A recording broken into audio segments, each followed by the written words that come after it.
Anneka is a CBAP certified business analyst. She's a Scrum Master, product owner, and agile coach. She is a certified change manager and ITIL version 4 certified career coach, and is also a speaker at Anise Consulting. She's a business analysis content developer and course instructor at the University of Manitoba. She was the winner of 2019 award for Mentorship Universal Women's Network, Forbes 30 Under 30 nominee 2020 for education, Calgary Top 40 Under 40 nominee 2019, globally recognized and featured by the IIBA for the CBAP Journey campaign. She's also the host of the Business Analyst online meetup.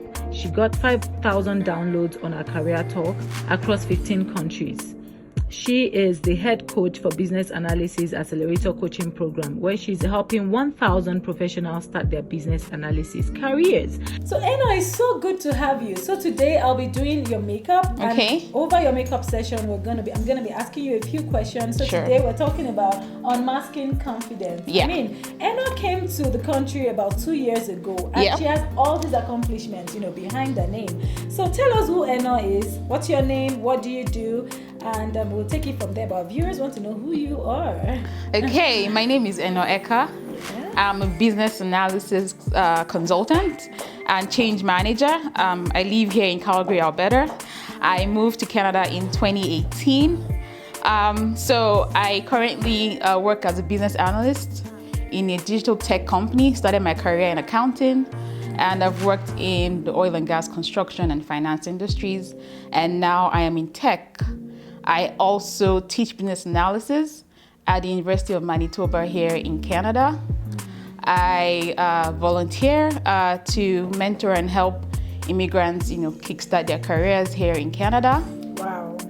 And I do have my own personal coaching programs, which I run through my company, Anise Consulting, as well as consulting for small businesses here in Calgary. Stop you right there. How can one person be doing all of this? I don't know. I don't understand. How do you manage? What inspires you to do all of these things that you do? What inspires me is the fact that I've been there. I moved here all by myself, and when I moved to Canada, I realized that a lot of people here were struggling to get their first jobs, Absolutely. to restart their careers. I met people who were managers, who were, top professionals back home in their countries, right? But when they moved here, they kind of lost hope and they lost their confidence, and they were looking for menial jobs. In fact, they had the mindset that they had to start from the bottom, and you don't have to start from the bottom. Okay, so because you're an immigrant. So tell me about this mindset thing. For you, for instance, you came from, you're an immigrant as well as I am, and you came just about 2 years ago. How did you work on that mindset? How did you know that you didn't have to start with a menial job, or you didn't have to start low? How did you know that you had everything it takes to do everything that you're doing now? Okay, thanks, Doing. So, moving to Canada, I didn't just pack my bags and leave Nigeria and move to Canada. I prepared for my journey. Being that I'd done research, I started connecting with people here, and then I knew what I wanted to do, and I was just confident that when I get here, it was going to work, right? There was a lot of negative advice I got, people saying you have to start working as a sales associate at Walmart, or work as an admin clerk or something, right? And a lot of times these people that give you this advice, they started that way, right? But our stories are different. Absolutely. So I had that belief in myself that I am a professional and I'm going to get a professional job. Right. I had that belief that whatever I want comes to me, because that's what God tells me. That's what my Bible says, right? So whatever I want, really, I speak it to existence and it happens. I have a very strong belief system. I have been affirming Canada since 2013. Wow. Before I arrived in 2018. Wow. In fact, when I got here, a lot of my friends who knew me from way back were saying, wow, it finally happened. I'd always been telling all of my friends, I'm going to move to Canada. I tried to get it in Canada after my first degree. I applied for scholarships. I tried to, get scholarships to do an MBA, but that didn't sail through. And then I just continued what I was doing, and I was just preparing myself. Something I tell a lot of people I mentor is, when that opportunity isn't there at that moment, prepare yourself ahead, position yourself for the opportunity. When the opportunity comes, you're ready. Yes. If you look at a lot of these superstar footballers, basketballers, athletes in general, they practice so hard. They spend hours and years training. You're right. I was reading about Usain Bolt. Yeah. The guy had been practicing for years before he got that gold medal, right? So it's just the same way with professionals. We don't constantly improve ourselves. We don't see ourselves as an investment where we should continuously pour into ourselves and position ourselves for success. So a lot of people just believe, I have a bachelor's, or I have this certificate. I'm working in this company, I get a good bonus, I get a promotion every 2 years. I think that's good enough. They don't, but if you want something, if you dream big and you want something extraordinary, then you have to be extraordinary. So those were the things I had at the back of my mind, and moving here, I told myself I won't be ordinary. I would go out of my way, do everything. Like that. Do everything possible to get to where I want to be, and I am not there yet. Right? We're just scratching the surface. Oh, yes. It's not there yet. No. I like that. I mean, we need to keep improving ourselves. We shouldn't get to a point where we feel, we have everything. No, we need to keep improving ourselves. No. We need to keep, the dream. If you've gotten to your dream bigger. Yes.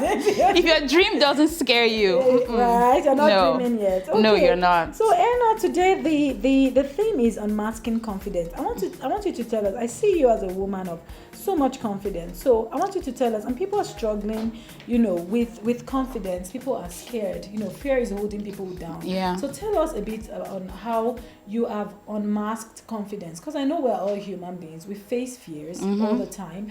And what are those tools that you use, or how do you constantly? Because I know it's not just a one-time thing. Oh yeah. How do you? What's the process that you take, or how do you unmask confidence on a daily basis? Okay, well, this question is a fantastic question, and this is something I share with a lot of people that I mentor. Okay. Unmasking my confidence, I was never a very confident person.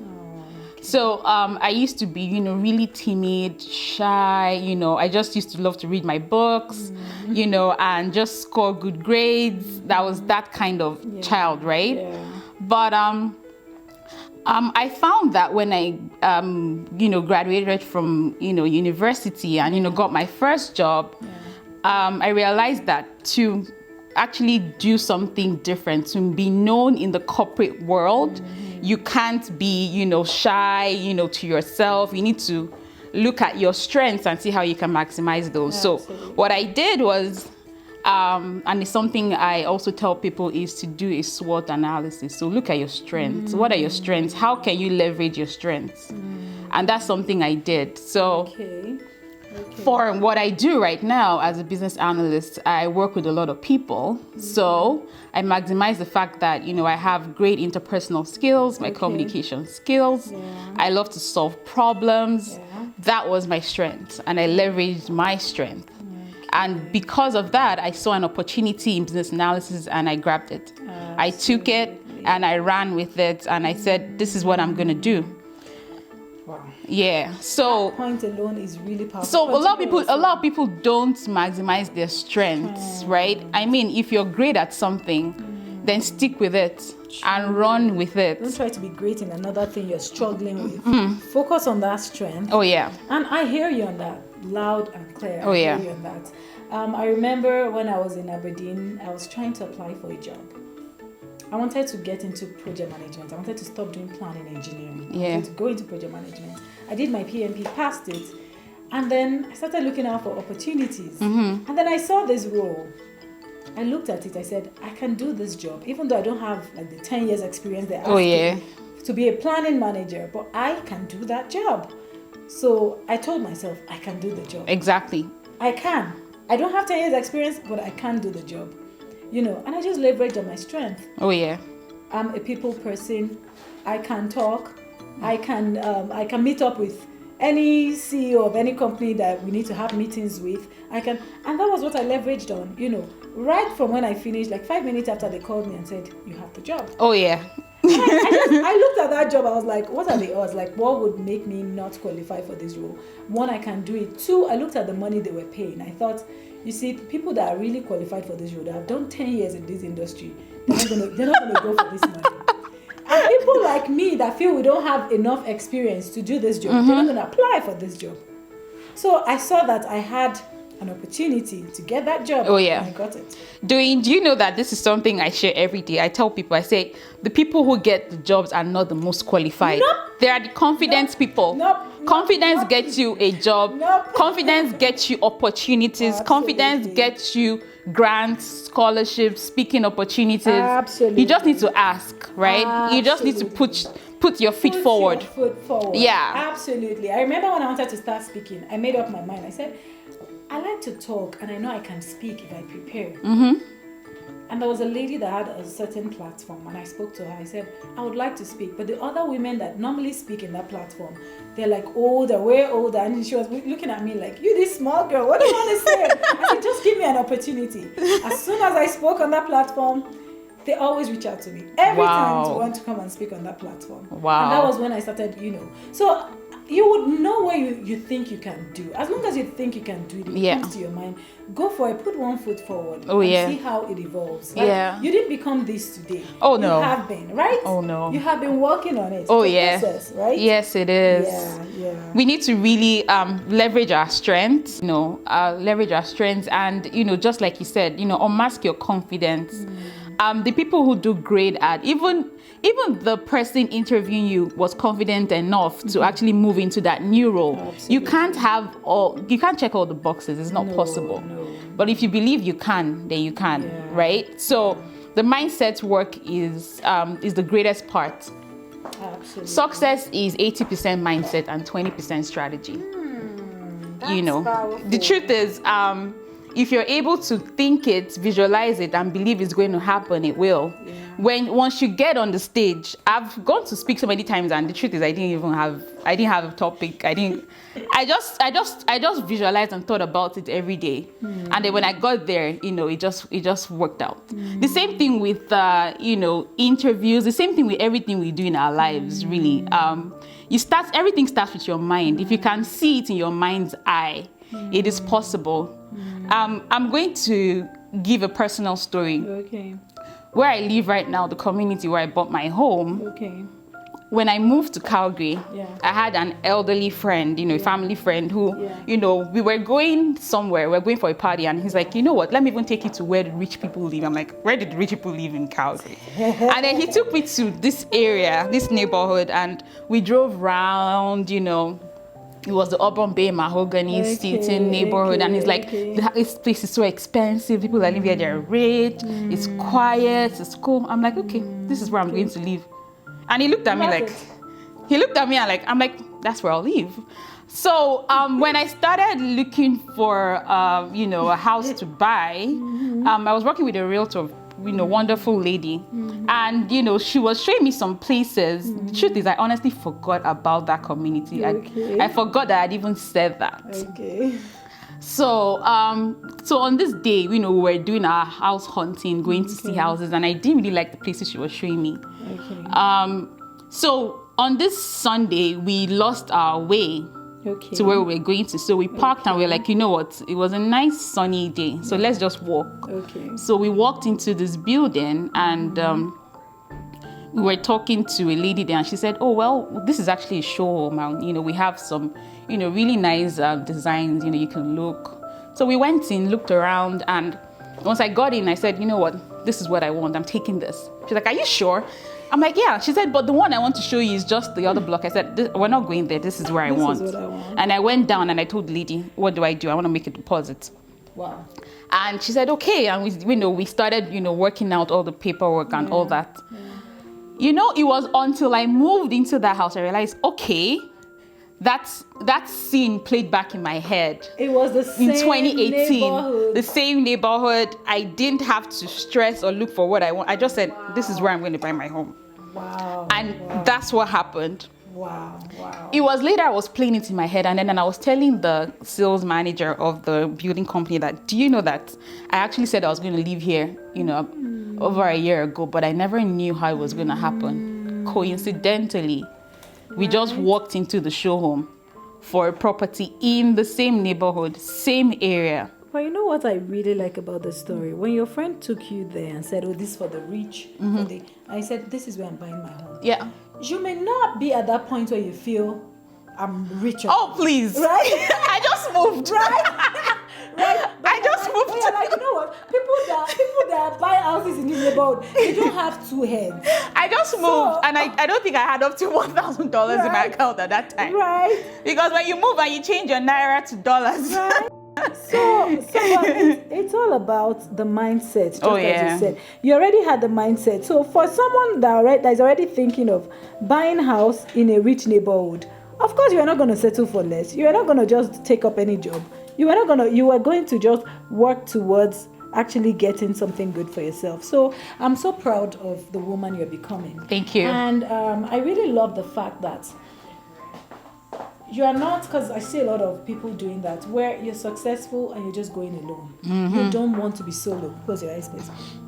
You don't want to be solo at all. You want to carry people with you. And that's huge for me, because it's a huge part of who I am myself.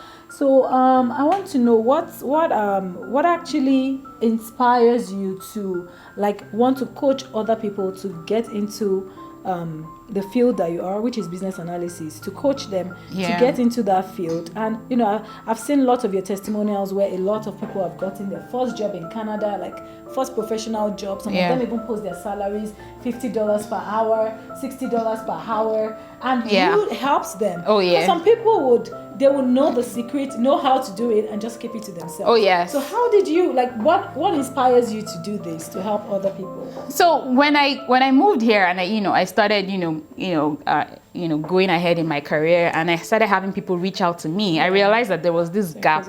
There was this knowledge gap. A lot of people had been misinformed that they had to start at the bottom. And then when I interviewed them, I realized these people are professionals with lots of years of experience. Some of them even have a lot of international experience. They work with multinationals. Wow. They have, their strengths are, in fact, I don't even know what to say. Some of them are even managers, right? So it kind of hurts me that a lot of these people just were told that, no, they have to start at the bottom and do all these menial jobs. A lot of them want to get into business analysis, and there's a lot of misconception that you need to have studied computer science or engineering, or you need to, be technical. And then when I talk to them and I ask about their work experience, and they talk about the kind of projects they've worked on, and I said, oh wow, you were actually carrying out business analysis activities, or do you know that you could manage projects based on these things that you've done?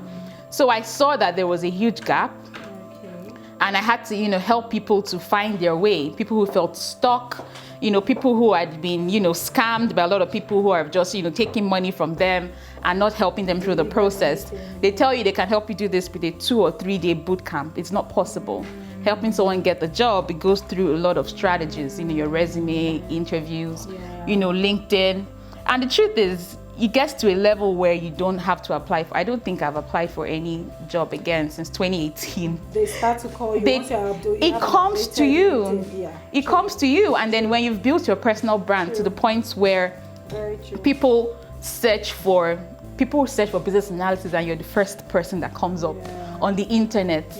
That's how opportunities have come to me, because I've built my brand around what I believe in. Right? So helping people to get to this part, because the truth is the demand is so high that a lot of people with these skills, right? But they don't know how to get there.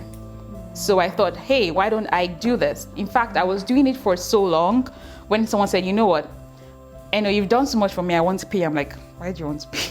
She's like, no, I want to pay. For free. Wow. She's like, I want to pay you. I'm like, no. She's like, you were up with me till 12 a.m., midnight, and then she got the job in Suncor, right? And she's like, I want to give you something. I'm like, you don't have to. She's like, no, I insist. I'm like, okay, all right. But the truth is, I just get some more joy in, you know, seeing people like me. Yeah. I see myself in them, right? They come, they are clueless. Yeah. I mean, moving to a new country is like starting life over, right? And then if you're able to start your life, you know, on a good note, having a great job, being able to have the kind of life you deserve, I mean, that's fantastic, right? Absolutely. So it just gives me joy, because the truth is, it's not personally about me. If I can help everyone around me become six-figure earners, then I'm a multi-millionaire. Absolutely. Because it's a multiplication. Exactly. And if you help one person, do you know how much help you have, you know, given to that family? Oh yeah. And their extended family. Oh yeah. And even their friends. Like it just goes on and on and on and on like that. So you're doing a good job in the community, and we appreciate you. Thank you. Thank you, doing. So at the back of that, you know, you mentioned so many things. So I was like, oh yeah, you get it. You absolutely get it. So at the back of that, I want you to, I've been able to like pick up some of your passion. Because I see you can even do, you don't mind not to collect money from people. You can do it for them for free. Yeah. And that's how I know when there's passion behind a business one is doing. Yeah. Or, you know, it's just for the money. So exactly. It's not for the money. You've done it for free. So how can people, a lot of people that watch the Unmask Your Beauty show, they're in this point of life where they want to know how to discover their passion. Yeah. Like everybody talks about passion. How do I know what my passion is? How do I know what I'm supposed to be doing in this world? No, you don't come to this world with a manual. Oh yeah. Even your parents don't know what you're supposed to be doing. They just do their best to raise you. Yeah. So how do you know what your passion is? What are those things to look out for? Fantastic. That's a great question. So that's what I call your zone of genius, right? Hey. So that's your zone of genius. So there are different zones in life. There's your zone of comfort, your comfort zone, which a lot of people know. Okay. There's your zone of excellence, and then there's your zone of genius. Okay. Your zone of genius is where you're, like you said, you're doing, you know, what you know resonates with your personal brand, your innate skills. So your zone of genius is like the sweet spot, and for me, that's why I chose to do what I do. So it's something that, you know, you can do it without being paid for it, and you're happy doing it.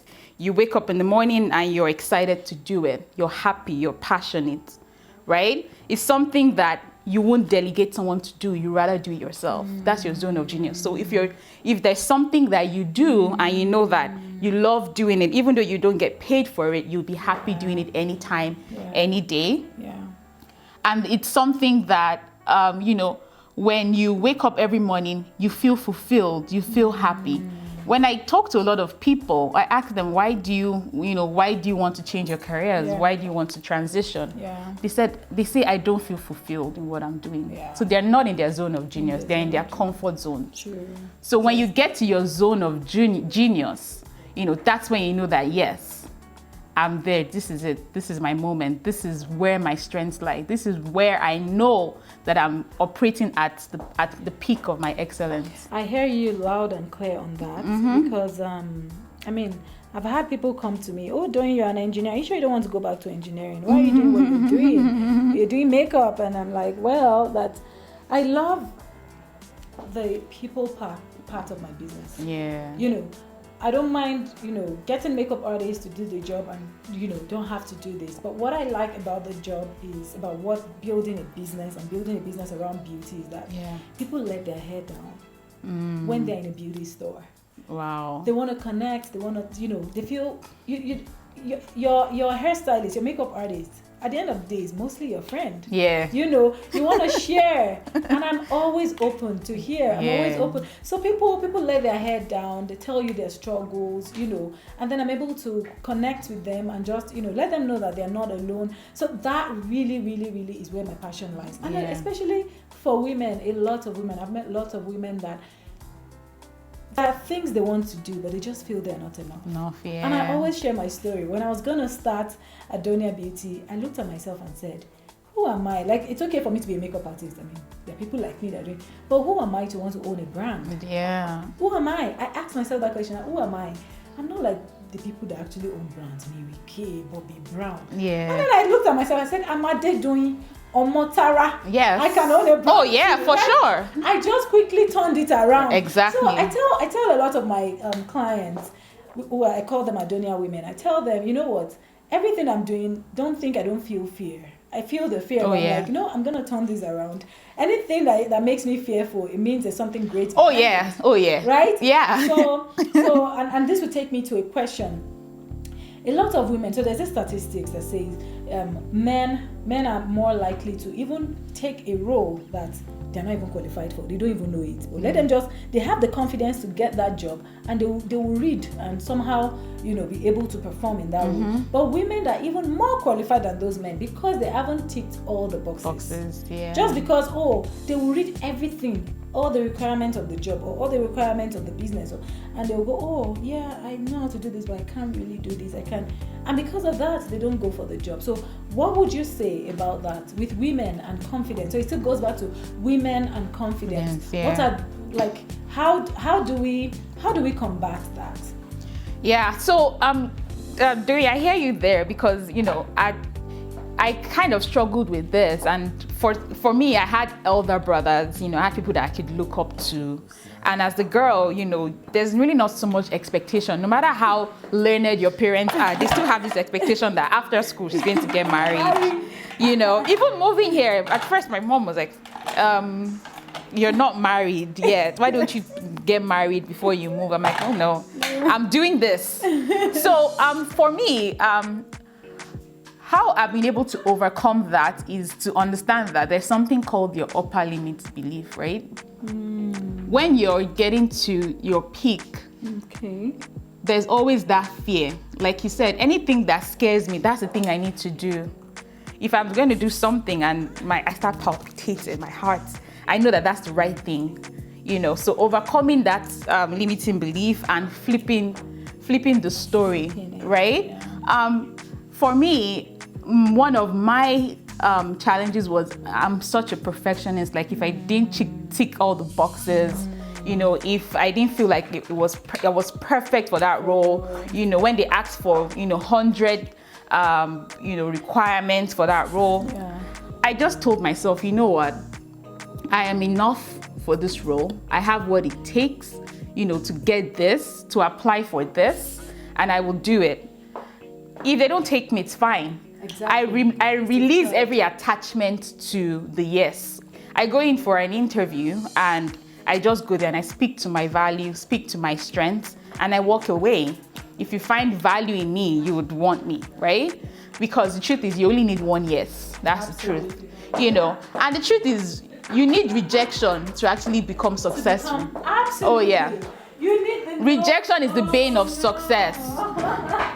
I love it's part of my affirmation. I say I love rejection. Rejection is part of my success. I love. So you should be okay to be rejected. It's fine to be rejected. Yeah. The more you get rejections, the closer you are to actually achieving your goals. Absolutely. To achieving success, right? Absolutely. So if you say no, that's fine. Move on, right? You're getting closer. You're one step closer with every no that you get. You're one step closer to actually success. Yeah, absolutely. And I hear you on that. When I started Adoniaa, I was selling the product from home. So I then reached out to a few nice boutiques, like beauty boutiques that I know could, do with carrying some lipsticks and all of that. And it was just no. And I saw that there's this Calgary is very cliquey. And if you don't know the right people, if you're not in certain... True. It might be hard to get in. And I just thought, you know what? Why am I trying to fit into this table when I can create your own table? And I thought, you know what? I'm just going to have my own little boutique as well and carry my products and maybe carry other products, but at least I'm going to push your brand. Push my brand. Yeah. And that's why we're here today. That's the only reason we're here today. My initial plan was to launch the product, sell online, sell. But I'm like, you know what? This is getting ridiculous. It's getting so difficult. I don't know all these people. I didn't grow up here. I don't have any network here. You know, at times I miss my country, Nigeria. I'm like, oh, I have so many, so many people from my high school, from my university. Oh, yeah. That could have helped push the brand as distributors and things, I'm like, you know what, this is a new terrain. Make it work for you. It has to work. It has to work. It has to. You don't have an option. Like there's no going back. There's no option. It has to work. So how? And I always tell people, the reason you're doing anything you're doing will not change, but the how can change. Oh, yeah. Don't get fixated on, but this is how I want to do it. No. Your why won't change. Oh, yeah. The reason I'm doing what I'm doing can't change because it is just the reason. But how you're going to get there can change. Oh, yeah. Right? Totally. So, I really. I want to share something, Doing, and this is also, based on what you just said. Okay. So, I'd always wanted to teach, right? In fact, my mom's called me a teacher. She say, you're a consultant. People call you and you're on the phone for 1 hour. You're just talking to them and helping them. You have not focused on yourself, and then, she's always teasing me and calling me all sorts of names, Mother Teresa. People call you to tell you about all their problems. I'm like, well, because I can help them. That's why. So I've always wanted to teach. In fact, when I was a young girl, I wear my mom's shoes and a wig and wear her hat and, be teaching my dolls. Anyways, so back to, what I want to share. 6 months into Canada, I applied to University of Manitoba and I applied to actually create content. So they wanted to start this analysis program, certificate course in University of Manitoba. So I'm like, that's fine. I develop courses, I can write, I know this thing. So I applied and I actually forgot about it. And then one day I get an email saying they want to interview me for the role. I'm like, okay. So I do the interview, it was a Skype interview with about 4 members of the faculty. And so during the interview, they were like, oh, fantastic. We love hearing about you and your experience and what you're doing. Because at that time, I was volunteering and teaching business analysis here in Calgary. So just before the end of the interview, they said, you know what? So you're going to create the content for us, for this new course. However, after creating the content, we want people to teach. Would you be open to teaching this course? I'm like, yeah, sure. Why not? At that point, I'm like, I don't know. How is it going to work? I just said, yes, why not? They're like, okay, we're going to contact you again for because that's a separate offer letter, right? So after, creating the content for a couple of months, I got an email asking me to actually teach the course. And about 2 to 3 months in, I got another email saying, we have some more courses we want you to teach. And now my contract has been extended till the end of the year. So what am I saying in essence is, that confidence. So a lot of people reached out to me when they heard I was teaching at the university. Like, how did you do it?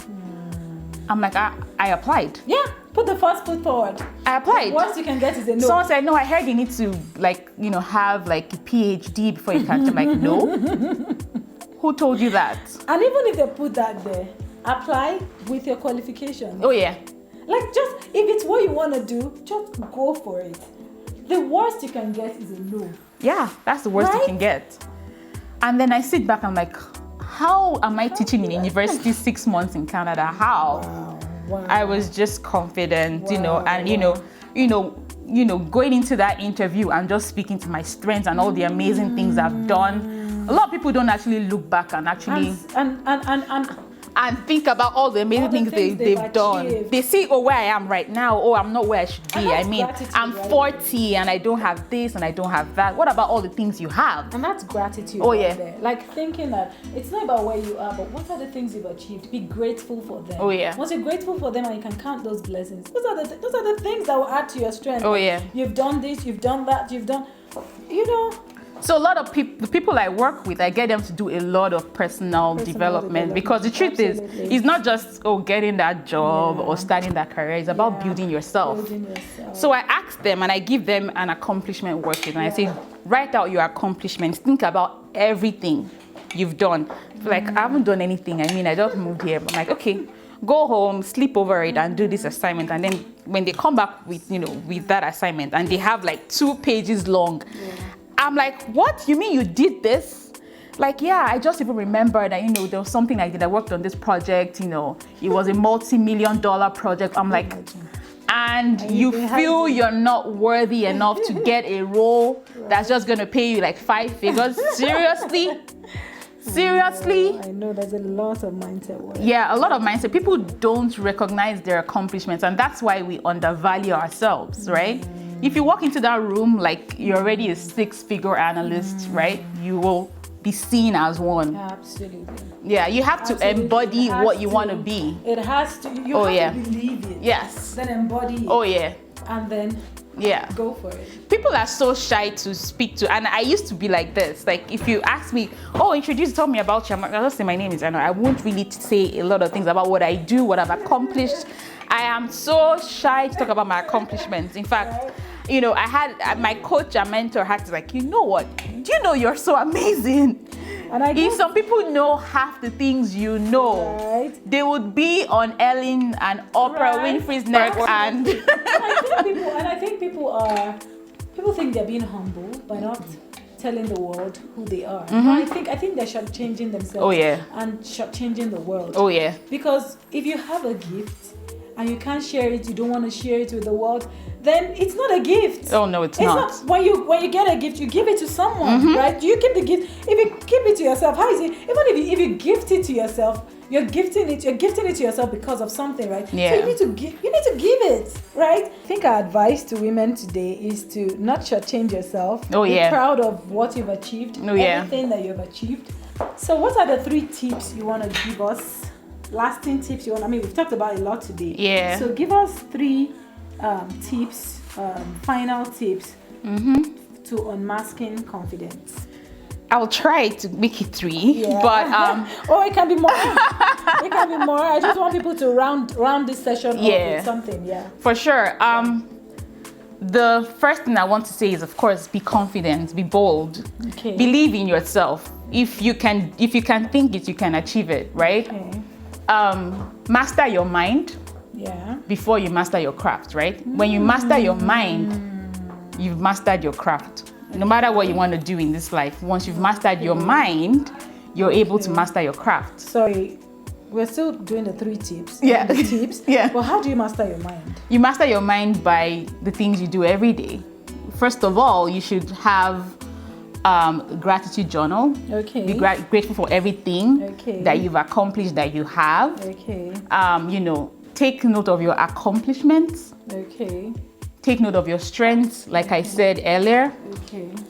Have an accountability coach or a partner that can help you build your mind. If you think you have mindset problems, have that. And then your beliefs. Visualize where you want to be. Speak to it. Speak positivity into yourself. Embody positivity.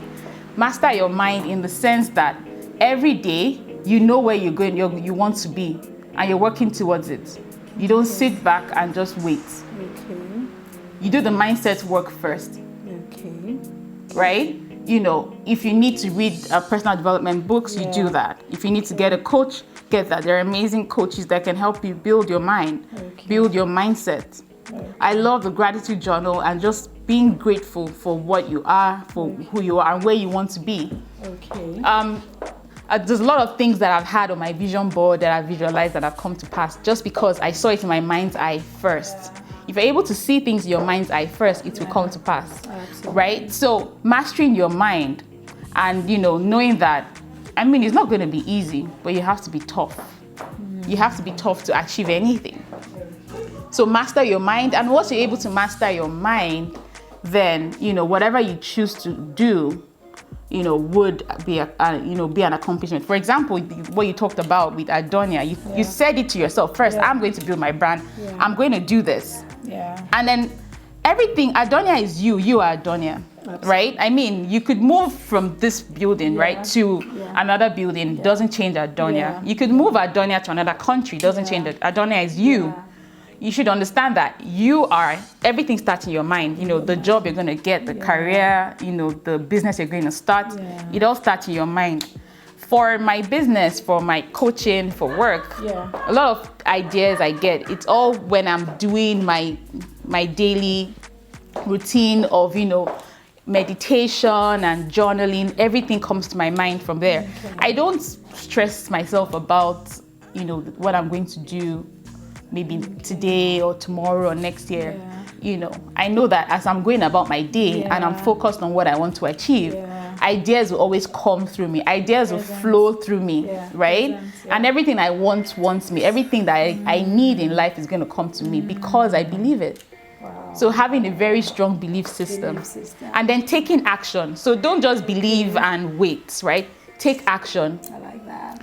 I tell a lot of my friends, I said, if I didn't take action when I felt the leading to move to Canada, probably things wouldn't have worked out this way. If I didn't take action, you know, when I found those opportunities and I went ahead for it, I wouldn't have been where I am today. So taking action and don't just sit and wait. Take action, position yourself for that opportunity, for what you want, you know. Keep getting better at everything you do. Improve yourself every day to become that 6-figure businesswoman, 7-figure, right? It all starts with your mind. Yeah. Wow.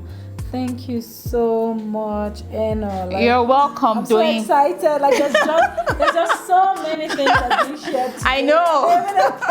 I don't even know where to start, but thank you so much. Thank you for the tips you've given. Sure, you're welcome. And the last part is I'm just gonna do your blush and your lip.